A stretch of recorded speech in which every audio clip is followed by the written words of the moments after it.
like I said, tonight we're just doing lab time, but while I'm waiting to hear questions or give feedback to anyone, because I don't see any new stuff up yet, I'll go over this project. At about 12:30, I was contacted by a client saying they needed a video done for today. I had to wait for the drone footage. We have our own drone footage, but we didn't have any nighttime shots. And so I was waiting for that drone footage to arrive. So I figured I'd press ahead with the motion because I knew it'd be a tight deadline. There's 3 sets of type here. So I designed 2 and sent a pass for approval while waiting for the video footage. And after that pass went through, the footage was there, so I was able to put that into the background. When I first started on this, we didn't have any specs. I started 16:9 for the aspect ratio, and I made it 40 seconds long, because that's usually the length we do for this client. After the first pass, they're like, oh, it needs to be 300 by 250, because it's a small online ad, and they wanted it to be between 7 and 8 seconds long. I then had 2 things I needed to do. One, I had to make everything shorter, 5 times shorter, and I had to shrink the size down exponentially because it was like 1/6 the size, and this is almost a square format, not a rectangle. As I've always said in all my classes, you want to work as non-destructively as possible. When I had the high-res footage, the drone footage was 4K. I set up my first comp at 2K, 1920 by 1080, and I put in all my type. And then when I had to do the smaller size at 300 by 250, I kept all my footage high res, but what I did was I made a null. So what I'd done was, after I laid everything out and it was a rectangle, and I then had to make it fit into a square and a lot smaller, I parented all my layers to this null, and then I scaled the null. So that way, all the motion design that I previously had done, like the rectangles and the square shapes and the fills and the trim paths, all those stayed where they were, because if I scaled everything, the anchor points wouldn't have lined up. But doing it this way, parenting everything to the null, everything moved together. So that was step 1. And I sent a pass to the client, and they were like, okay, this is good, just change a few things. They wanted to make it a little bit longer. They're like, let's make it 11 seconds, not 8. And also they wanted a high-res version so that they could share it on social media, not just the ad site. And this is why it pays to work non-destructively. I still had all my footage at the 4K resolution, and I used the null to scale everything. So what I did was I kept the aspect ratio, and instead of being 300 by 250, I shot it up 6 times that. So it's 1800 by 1500. And then I just adjusted the scaling of the null, and everything lined back up again. So they had a high-res pass. It was in the right aspect ratio, and they could put it anywhere they wanted. And then I just made a change to the timing. And I'll show you what I did with that in a second. Initially, I animated in and out with each of the designs when it was 40 seconds. There's more animation, but then they said between 7 and 8 seconds. So I only animated in the first set of shapes and letters, and then I sped up their keyframing. It was originally like a second, and then I moved it down to like 8 frames out of 30 frame rate. So it's not even a quarter of a second. So I quadrupled the speed of the animation, and there is no lag in between where these layers are. Yeah, like you can see right here, this is how close those animations are, and they almost completely, the second they're done, the next one starts. There's no delay. And rather than get rid of the animation I did on the end, I just did a layer trim, by grabbing the edge and moving it. Or what I did here was, hold down the Alt or Option key and then hit the bracket that's 2 away from the P. The one right next to the letter P, that trims the in point. The one next to that trims your out point. Then I just moved the rest of the footage. When I had to make it like 2 seconds longer, I slid my playhead down 2 seconds, selected all these layers, moved them down 2 seconds, and then adjusted the in and out points of these layers because it was a hard cut with no more animation. I was able to turn around this whole project in under 4 hours with 3 passes and using 4K video footage. So that's from getting the script, coming up with your motion passes, then laying it out 3 different times and rendering it all in under 4 hours to get it to the client. But if you have an idea and you know how to change your workflow and work non-destructively, you can meet these deadlines. Like I said, I kept the keyframing. I just trimmed my layers. And that was the fast way of shaving 30 seconds of animation off of this video from its original design. Okay, let's take a look at this. Now, I remember some of the things off the top of my head, and I'm going to give you the feedback now while we're scrubbing through it. Okay, it looks like you did one rock and then just stepped it out. I like the texture on it's pretty nice, but you should have more variety in the rock, and it looks like there's one cloud that you spread out instead of several different clouds. And it'd be nice if there were some different treatments to these markers rather than just the same marker. Is that bird flapping its wings? Okay, so the bird is not flapping its wings, it's just sailing straight across. It'd be nice to have some treatment to the sand so it's not just a flat color. It'd be better if the trees were staggered a little bit more vertically horizontally, because I thought it was... Is that the same tree twice? Yeah, it'd be nice to have some variety of the trees and eat up some more of this ground that we're seeing. And is that character just moving straight across? Yeah, so there's no movement of any limbs here. The ears aren't wobbling.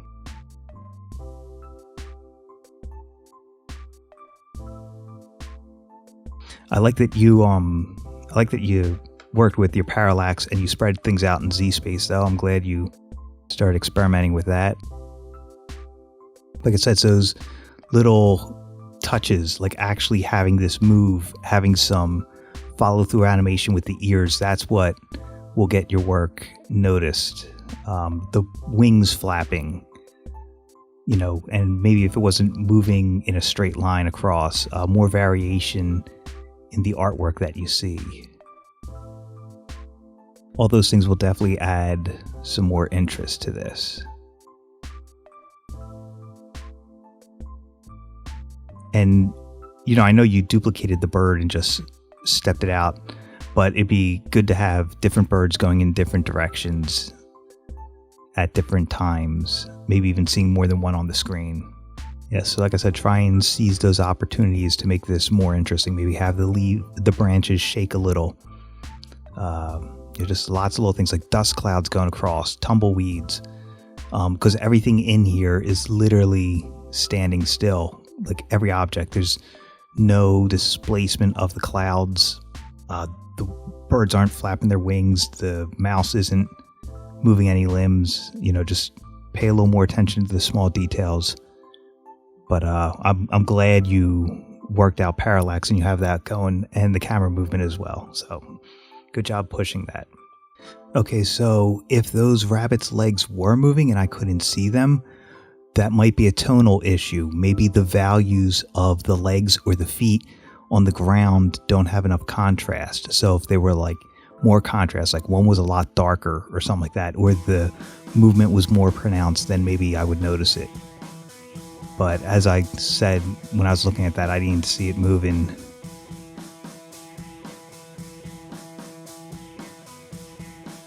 So it might just be a value issue where you got to increase the contrast or darken something so it stands out more. Or if you put some motion blur on it, maybe take the motion blur off because maybe it was moving too fast. And the blur just, hit all the motion.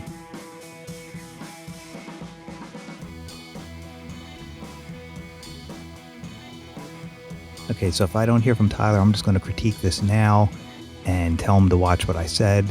But I love the space in this and the layering. It's really nice. Now let's go through it a little bit more critically. Watch this character in the foreground. Right there. So, this is one image, that's another image. What will push this, Tyler, is if you put a displacement map or turbulent displace over this smoke to make it animate, because you already have it silhouetted off of the background. That'll look really nice. Add some life to it. Maybe even puppet pin this so it moves up and down a little bit, slightly. Would look good. Also adding some type in will really help push this because it is a credit sequence. Now this one right here, that hand motion right there, that's a little bit jerky. All you have to do is drag those keyframes a little further apart so they don't move so fast. Because the motion of them is good, it's just the speed of that motion is a little too fast. And there's nothing coming out of this nozzle. So you could use either a particle system or a still image, pairing it to this. Well, since you puppet pin this, probably just track it to that and animate that, and that'll really help sell that. And again, type will really help push this. This one, again, I think it's the same thing. The one person moved just a little too quickly. Right there at the head nod. It's just whatever puppet pinning you did for the head, move those pins a little further apart, the keyframing of them. And again, this layer, since it's separated from the rest of it, just put a displacement map over that or use a particle system. But I think a displacement map will work nicely. A little bit of puppet pinning on the leg, making it look like a little bit of a walk. On either of these, just a little bit of motion will really help sell that. But nice choice of images, very colorful. There might be a little bit too much of black space here. So you might want to trim that down a bit. And let's try something. I'm just experimenting here while I wait to see more work from everybody.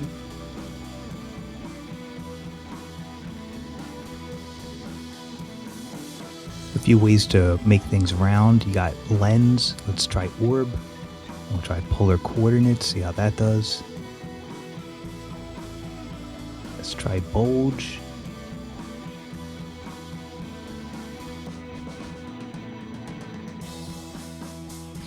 Okay, so of these presets, bulge helps the best. Make sure it's the same dimensions. There's also a free plugin from Video Copilot. It's called Orb. And that will make that round like the Earth.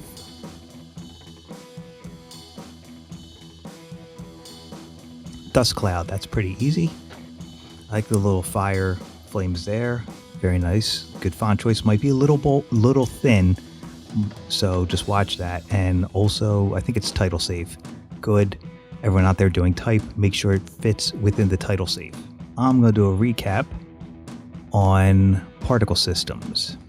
And that'll help answer the question for the dust cloud. Okay, so like I said before, the difference between a solid and a shape layer. Solids are just whatever size you make them, or you can make them the size of the composition. I'm going to make it black. And shape layers have paths, so you can change the shape of those layers.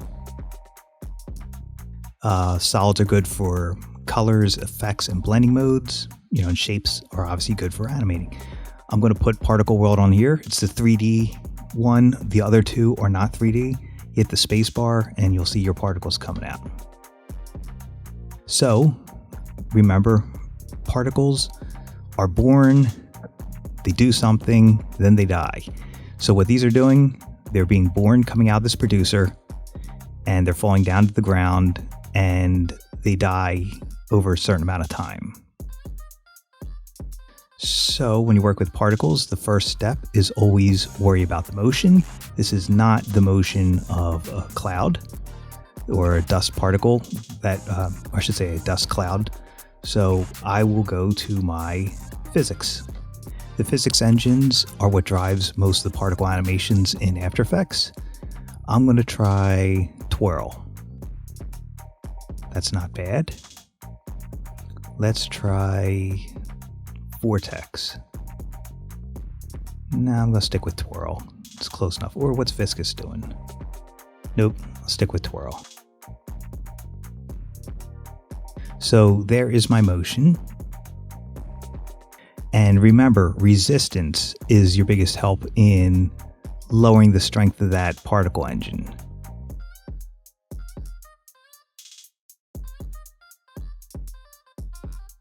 That's a bit better now.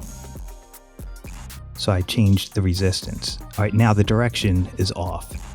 And what I'm going to do is I'm going to change how it is affected on the camera here. And this is X is side to side, Y is up and down, and Z is sideways. So I think we're going to need to mess around with the Z axis.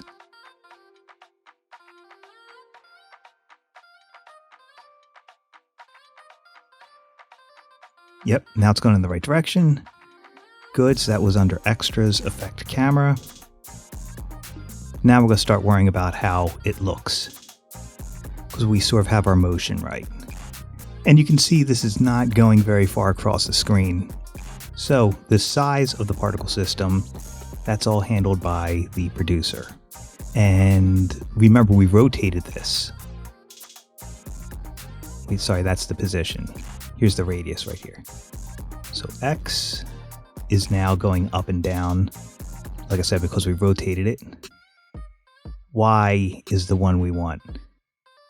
And we're also going to want to go out in Z a little bit, not too much, because dust clouds aren't going to really spread out that far. They're going to stick together a little bit.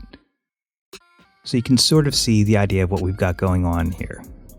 Before we even worry about the particle count or how long they are, now we're going to start on our custom particle. So what I'm going to do is I'm going to import the artwork. Okay, now when you're using artwork for custom particles, remember you want them to be about 200 or 300 pixels. So I'm making this 300 by 300. I'm going to work at 24p just to make my life easier. Alright, so I've got to scale this down so it fits completely inside this custom particle size. And don't forget, you could, instead of having a still image, you could add some life to it. So just a little turbulent displace on here. And I'm just going to move it side to side with my offset. And I'm going to move it that way.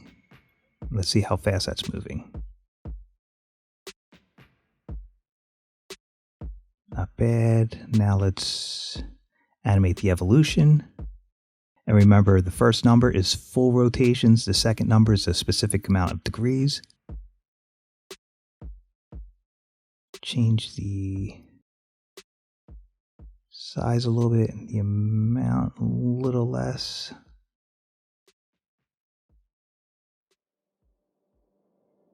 We'll just try this one out for the fun of it. You could always go in and change these settings to whatever you want. Okay, so that custom particle I made, I bring it into my scene. I hide it by clicking the eyeball icon. And I go back to my layer that has the particles. So I go back to the particle layer, and in particle, this is where you change the shape of the particles. We're going to be using a texture faded disk because it's going to have rounded edges and they're going to be softened. So when you put in this cloud, you will not see hard edges where the particle ends and it meets with the next one.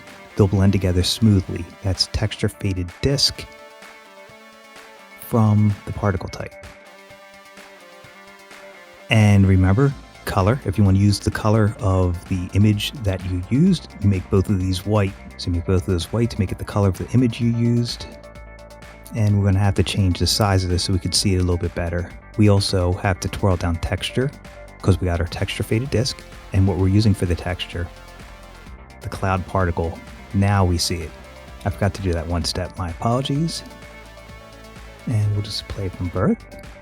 And already you can see, since we animated this, it's got a little bit of life to it rather than just a boring old cloud. And then it's just a matter of adjusting this, closing up some of the gaps. You could have more born, they could live longer. You could also, if you want, Going to drop down my resolution so I preview faster. Maximum opacity. If you want them to be a little bit see-through, lower your opacity, because then it goes from a solid cloud into a soft mist. And also, while we're talking about the opacity, twirl down your opacity map. This means it's fading on and fading off. I don't want that, so I'm just going to fill it in with the pen. Now it's constantly there because it would be picking up pieces of sand and blowing them around, so they're not going to be fading on or fading off. That's a billion times better already. And if we were using a light effect, we would be using screen or add here, where we're using composite because it's solid. I'm going to turn off the grid because that's distracting. Yeah, and so then you could just fit it to your scene how you want by adjusting your producer size. If you want it to be a little bit more stuck together, like that, it's all up to you. And then you could tint it or colorize it or even use a blending mode to get to fit into your scene however you like. Let's see. Does that answer some of your questions on particles? I'm also going to give you this file for reference. But, you know, if it's too many particles, you could reduce it here or make them live a little longer. It's all on what your machine can handle. And remember, like I said, a particle can be whatever you want it to be. First get the motion and then use what you want for that particle. So I'm going to go here and I'm going to make a new particle. And remember, custom particles should be about 200 by 200 or 300 by 300. You want them to be too big because then it'll slow down your computer. You could do a burr with the surfboard if you wanted.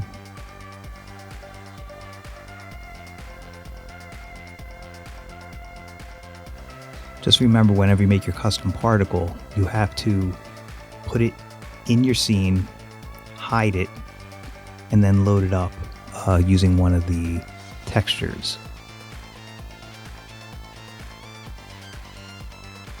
So if this were a bunch of birds, I could use those animated birds in the scene and just spread them out a lot. The velocity will help spread the particles away from each other, so will decreasing that resistance.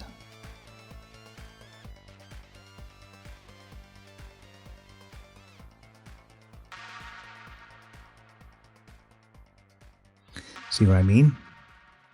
I've got a bunch of birds. Yeah, I get it, surfing bird funny. So whatever image this was, but you can see how if I had animated it, then you'd have a lot of them. And you could do duplicate particle systems, then put a different bird in that you'd animated. But, you know, choose your images wisely.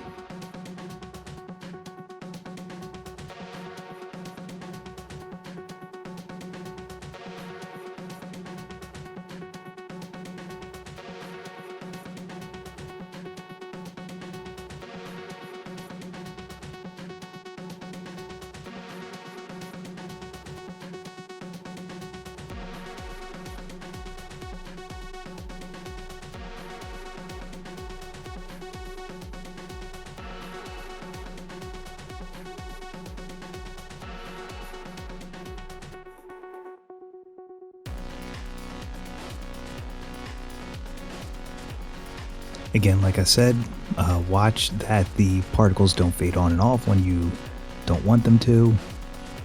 That's under your opacity map. And that's one way of filling up some space and using custom particles. Remember, still images can be animated. You can keyframe them. You can puffer pin them. You can put effects on them. You can displace them. Anything to give them a little bit of life. Make the particle more interesting.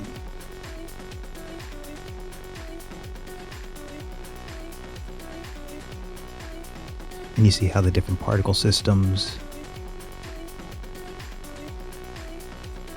animate the particles differently.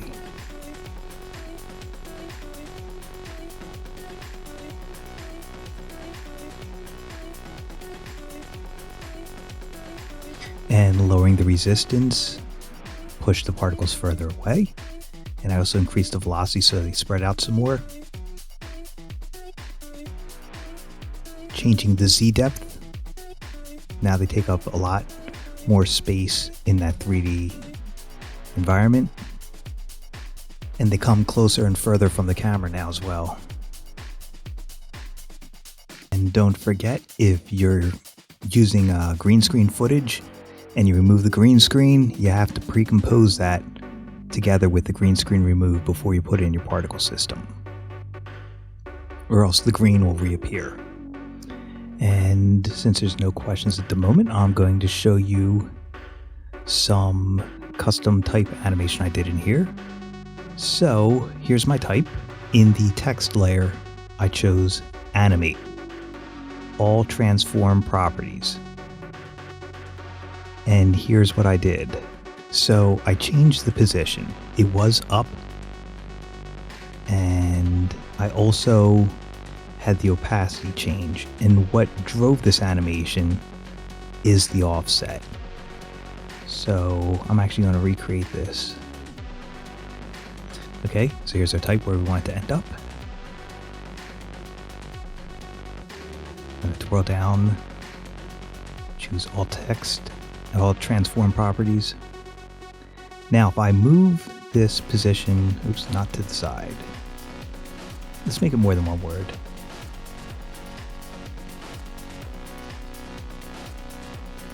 Okay, and I'm going to want this to drop down and fade off. So I'm going to, oops, keep grabbing the wrong number. So I'm going to move it up. I'm going to set the opacity to 0. And then I'm going to twirl down my range selector. And I'm going to choose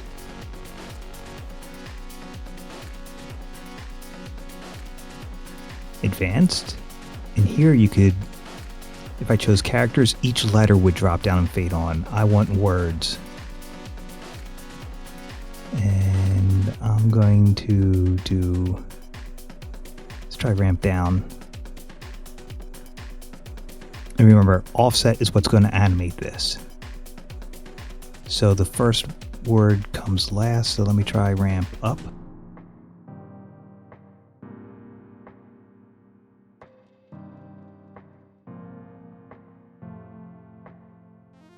Okay, so I'm going to start my keyframing here, move forward in time.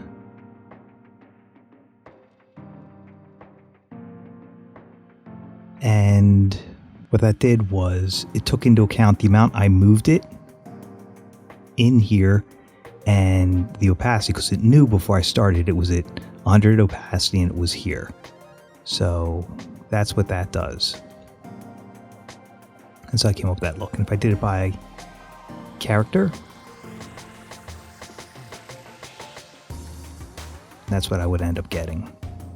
If I wanted to change my easing, this is like easy ease in, that's easy ease out. Like such.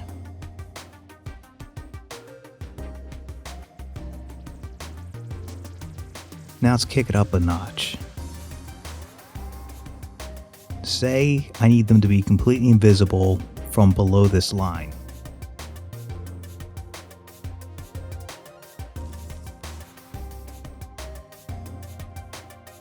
There we go. Let me move that up a little bit.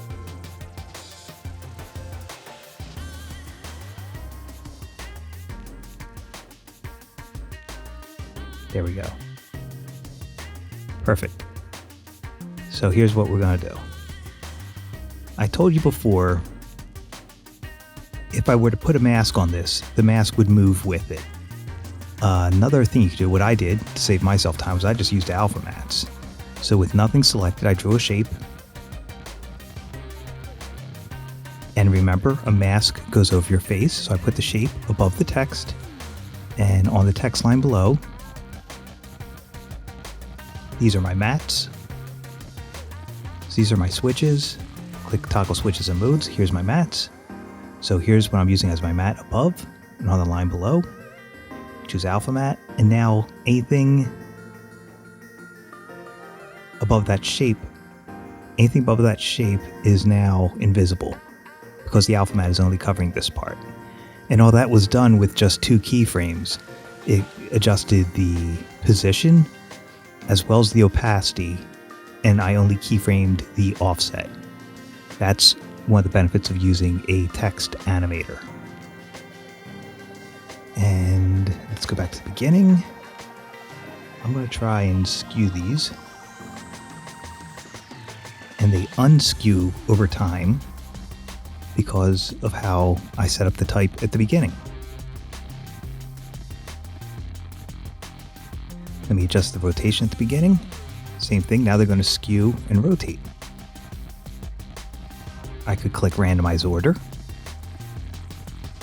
And now they come down in a random order, but they still keep that animation of skewing, rotating, position, and opacity, all from those two keyframes. And I'm using the alpha matte to hide them below that line we needed. Now, let's try something different. So I've got an alpha matte above here, and my type above there.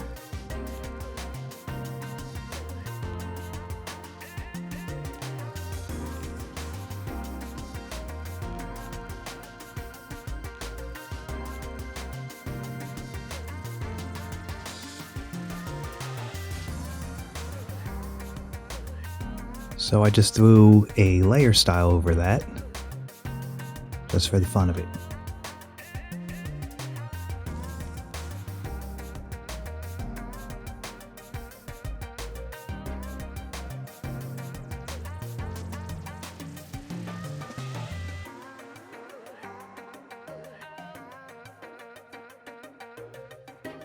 And one of the neat things about text animators, I'll keep going while I'm waiting, I can change what it says. I can even change the size and the font.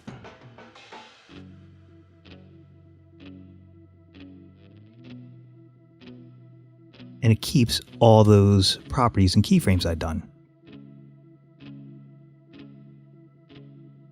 So it's a time-saving way of doing something interesting. So this is just a little VFX test I'd done, and it's the same texture applied to both videos with different blending modes. And all I'd done was masked out my eye and mouth and animated those paths and replaced it with different footage.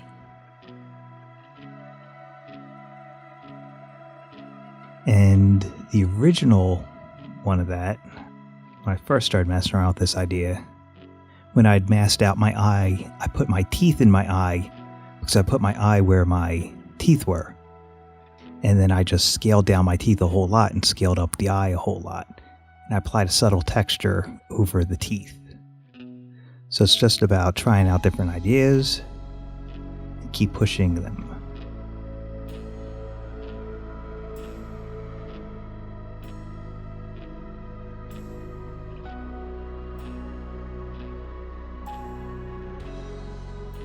One thing I want to add when we were talking about planar tracking, just draw a little track in here. And don't forget, you always right click to end your shape. Now, we covered, hitting this and then seeing the grid, and we did that, and that's well and good. Okay, so this blue part that the plane is tracking, if I were to replace this image, it would be the size of this blue thing that we did, like for the green screen phone removal. This button right here, what this one's going to do is it's going to push that tracking info to the edges of the screen so that when we replace that image, it's going to keep the size and aspect of what we replace with rather than squash it down into this size.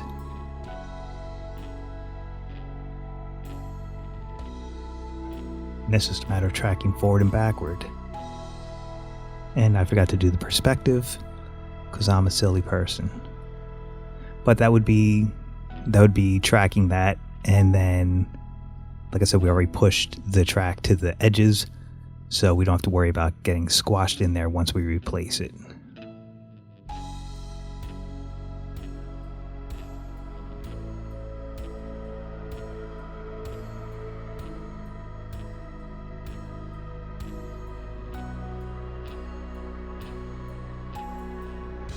And I'm not going to track the perspective for this because I'm just going to roto out my eye just because I'm bored and no one's asking me any questions. And don't forget, you can drag and adjust multiple points.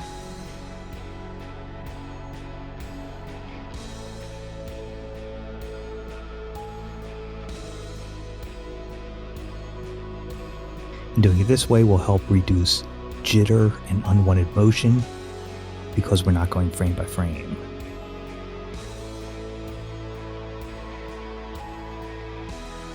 You could also grab the transform points.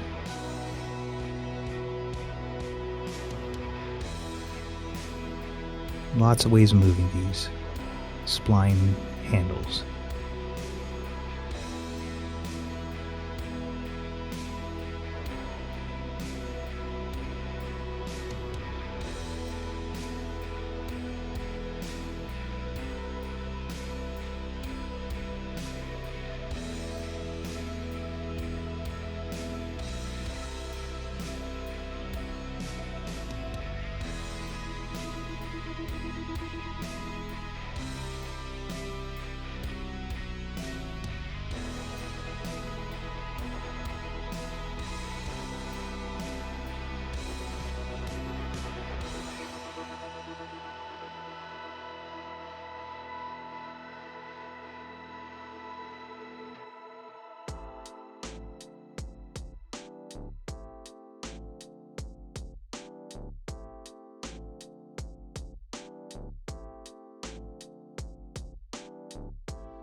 And if you're unable to type into the chat, you could always just email me through the school email.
Any other questions on anything we've covered the whole semester, or if you need help breaking down something you saw on YouTube?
And this is part of my Hugo Boss modeling shoot from the last time I was with them.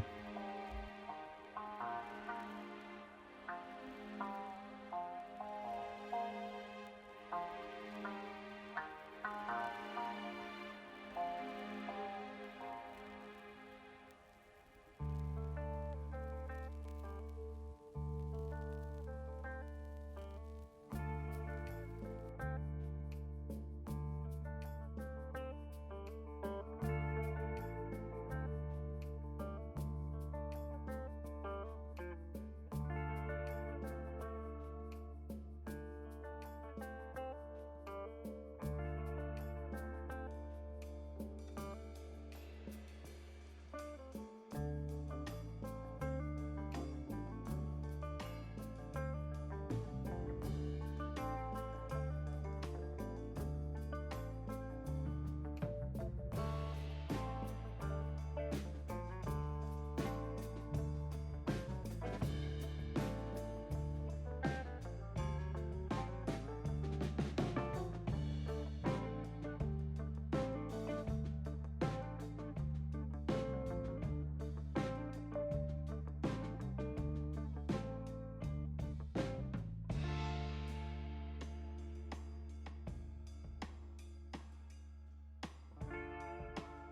For those of you still on, I hope you have a great weekend.